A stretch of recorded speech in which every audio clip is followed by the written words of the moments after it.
During World War II, British spies carried a tiny device in their pockets that could cripple an entire German convoy in seconds. It wasn't a massive bomb, it was called the Clam, but why did Nazi guards fear this pocket-sized magnet more than a heavy air raid? Late 1941 brought denser German rear traffic. Britain sought sabotage without open firefights. Conventional raids consumed aircraft and trained crews. SOE needed quiet damage inside occupied zones. German security tightened around bridges and depots. Vehicle parks became guarded nodes of movement. Fuel and spares moved toward eastern commitments. A small delay charge could slow whole columns. British industry faced steel rationing and tool wear. Explosives output competed with bombs and shells. Field teams wanted light loads and simple drills. Existing charges were bulky and hard to conceal. A limpet mine suited ships and harbour work. Road vehicles required faster attachment and exit. Time pencils were useful but awkward when exposed. SOE files describe a pocket magnetic charge. The device was nicknamed the Clam. Its purpose was swift attachment to metal skins. Its size allowed concealment under normal clothing. Its charge was listed as 8 ounces. Placement demanded close approach under observation. Escape planning became part of weapon employment. The need arose from rear area mobility targets. German trucks fed repair shops and forward dumps. Aircraft on dispersal strips also remained vulnerable. Small charges exploited thin panels and exposed lines. Procurement notes stressed portability over blast spectacle. Bureaucracy required clear accounting of detonators. Shipping to agents used strict compartmented packing. Each kit line item needed a coded description. Loss in transit was treated as operational failure. SOE therefore favoured standardised small packages. The Clam fit those administrative constraints. Early 1942 minutes show growing interest in magnets. A magnetic attachment reduced handling time. Operators could avoid tape and wire improvisation. Design sketches proposed a hinged shell body. The shell protected explosive during movement. The shell also masked the magnet faces. A flat back improved contact with curved panels. Workshop trials compared horseshoe and bar magnets. Magnets had to hold during vibration and rain. The magnetic pull varied with steel quality. German vehicles used different alloys and paint layers. Engineering staff recorded reduced hold on thick paint. Surface rust sometimes improved grip after scraping. Some instructions therefore included a small scraper, so other instructions relied on gloved rubbing only. Paper concepts assumed smooth access and darkness. Real conditions included mud and freezing hands. Development therefore emphasized simple field controls. Safety demanded clear arming states for agents. The prototype used a separate detonator well. That separation reduced accidental initiation in transport. Assembly required inserting detonator near placement time. Such steps suited clandestine handling discipline. Station workshops produced early pilot batches. Contracted firms handled pressed shells and fasteners. Explosive filling used plastic explosive in blocks. Filling weights were checked against ration logs. Minor weight variations appeared across batches. Quality control relied on random sample testing. Magnets were sourced from multiple suppliers. Supplier variation forced acceptance testing procedures. Rejected magnets were returned for remanufacture. Some shells warped during pressing operations. Warped shells reduced contact area on targets. Rework involved filing edges and resetting hinges. Hinge pins were prone to corrosion in storage. Oil paper wraps were specified in packing notes. The arming mechanism had to be silent. Clicking parts risked alerting sentries nearby. Designers favoured pull pins and friction devices. Several igniter types were considered in trials. One path used time pencil delay units. Another path used simple pull friction igniters. Reports note the need for adjustable delays. Short delays aided quick withdrawal from roads. Long delays permitted travel away from the scene. Delay selection created training and supply complexity. The SCOE preferred common components across sabotage devices. Therefore, the Clam was built around standard fuses. Technical notes describe a two-piece casing. One half held magnet assemblies and braces. The other half carried the explosive cavity. A hinge allowed clamshell opening for servicing. A latch held the halves shut in movement. The latch had to resist pocket pressure. Internal padding reduced rattling while carried. Paint thickness reduced magnetic grip slightly. Instructions advised scraping a small contact patch. Mechanism descriptions emphasize separate safeties clearly. One safety blocked striker movement internally. Another safety prevented detonator insertion early. Some versions used a removable safety pin. Other versions used a threaded cap seal. The detonator well sat off-center. Offset placement matched likely target weak points. Targets included fuel line runs and brake pipes. Thin armor plates were not intended targets. The device aimed at vulnerable mechanical systems. The explosive was typically plastic composition. Such explosive tolerated rough handling better. Detonation relied on standard detonator caps. The cap then set off the main charge. The charge effect was local and focused. 8 ounces could rupture thin tanks and lines. It could also spool panels into nearby wiring. Against engines, it could damage accessories. Radiators and coolant lines were attractive points. Some aircraft skins were also susceptible. However, aircraft structures were not uniform metal. Magnets failed on fabric and plywood surfaces. Field guidance therefore restricted target selection. Chassis frames offered strong magnetic hold points. Frames also transmitted blast into mounts. Yet frames were closer to ground and mud. Mud reduced contact and introduced slippage risk. Operators were trained to wipe surfaces quickly. Spring force in the hinge affected seating. Excess hinge force could lift magnet faces. Weak hinge force risked opening during crawl. Engineering notes describe hinge tension adjustment. Latch geometry was tuned for glove use. Small tabs allowed opening with numb fingers. Tabs could snag inside clothing pockets. Later patterns smoothed those external projections. The Clam had no ballistic range. Its effective distance was the operator reach. That fact drove emphasis on approach methods. Approach methods included disguise and timing. SOE training memoranda stressed casual walking. They also stressed not running after placement. Running drew attention and increased capture chance. The delay had to cover a calm exit. Time pencils were rated by temperature. Cold slowed chemical delay reactions significantly. Winter operations therefore required revised delay tables. Some agents carried spare pencils for cold. Other agents warmed pencils inside clothing briefly. Such warming added handling steps near danger. Friction igniters avoided temperature dependence somewhat. Friction igniters could also misfire when damp. Moisture ingress was a known failure mode. Casing seams were therefore treated with sealant. Another failure mode was premature detonator seating. Nervous handling could crush a cap. Training therefore used inert caps for drills. Accidents were logged and reviewed centrally. These several incidents involved drop devices on stone. Drop devices could jolt internal igniters. Design changes added shock-absorbing packing. Packing reduced risk but increased kit volume. Volume affected concealment and courier movement. Procurement files show constant size trade-offs. Magnet strength also created handling hazards. Magnets could snap onto tools unexpectedly. That snap could pinch skin or tear fabric. Failure logs mention magnets sliding on curves. Curved fenders offered poor seating surfaces.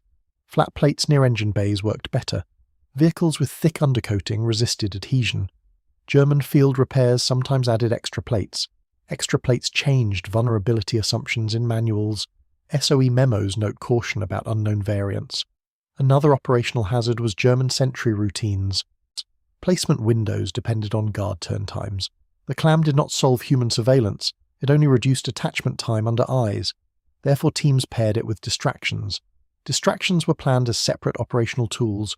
Distractions included staged arguments or minor crashes. Such acts were evaluated for escalation risk. Sabotage planners balanced risk against expected delay.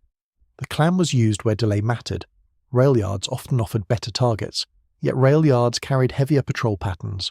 Roadside parking areas were more accessible. Airfield perimeters varied by region and year. By 1943, German discipline increased in France. Agents reported more document checks near depots. That pressure increased interest in pocket charges. SOE continued issuing the Clam in kits. Kit lists grouped it with pencils and caps. They also included brief target diagrams. Diagrams showed pipes and tanks on common trucks. Those diagrams were simplified and sometimes outdated. German captured vehicles displayed alternative layouts. Therefore training stressed on site assessment. Agents learned to find fuel feed lines. They learned to find brake cylinders and cables. They avoided thick cast housings and axles. The blast effect relied on thin structures. A charge on an axle gave little damage. A charge on a radiator often disabled movement. Fuel leaks could cause secondary fires. Such fires were not guaranteed outcomes. SOE paperwork warned against assuming ignition. Petrol quality and ventilation changed ignition chance. Therefore, reports measured outcomes as immobilization. Immobilization meant towing and repair resource drain. A single disabled truck strained unit logistics. Multiple incidents multiplied workshop bottlenecks quickly. German repair units kept spares but limited labour. Allied strategy valued such friction in rear areas. The Eastern Front demanded constant German transport. Rear sabotage aimed to reduce that throughput. The Clam supported that broad intention. Development records include controlled blast trials. Trials used scrap panels and old engines. Engineers measured crater size and tearing patterns.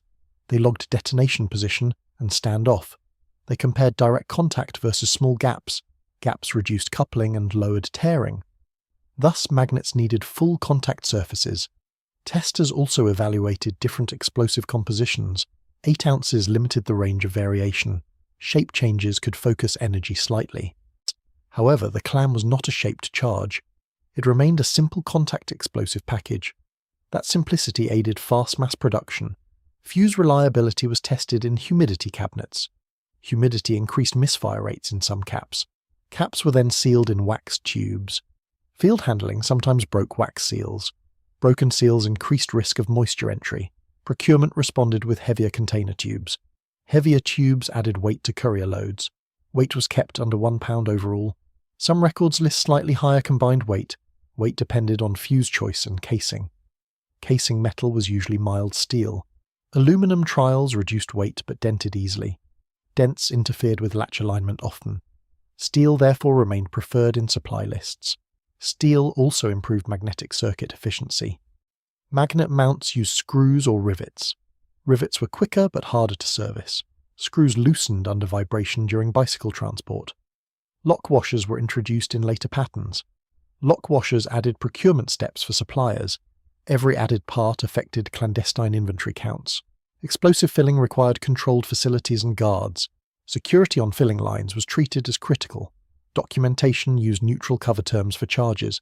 Cover terms reduced risk in leaked paperwork. Training schools therefore emphasized repetition with dummies. Dummy clams used same weight and feel. They used inert filler and safe mechanisms. Learners practiced attachment in dark rooms. They practiced attachment under timed drills. They practiced removal under simulated search pressure. Removal was important during aborted operations. The device could be detached if unarmed. Once armed detachment created severe risk. Procedures demanded immediate disposal if compromised. Disposal methods included water submersion in containers. Not all operations had access to water. Some teams carried sandbags for burial. Burial risked later civilian discovery accidental. SOE weighed that against mission abort survival. Operational reporting included strict incident forms. Forms captured delay type and target type. Forms also captured escape outcome and capture risk. Many reports were partial due to losses. Central analysts attempted to derive reliability rates. Reliability rates were uncertain due to bias. Successful missions were reported more often. Failed placements sometimes went unrecorded officially. Nonetheless, misfires appear repeatedly in memos. Misfires often traced to damp igniters. In cold climates, springs also stiffened. Stiff springs slowed striker release times. That delay could alter detonation timing slightly. Such drift mattered when escape windows were narrow.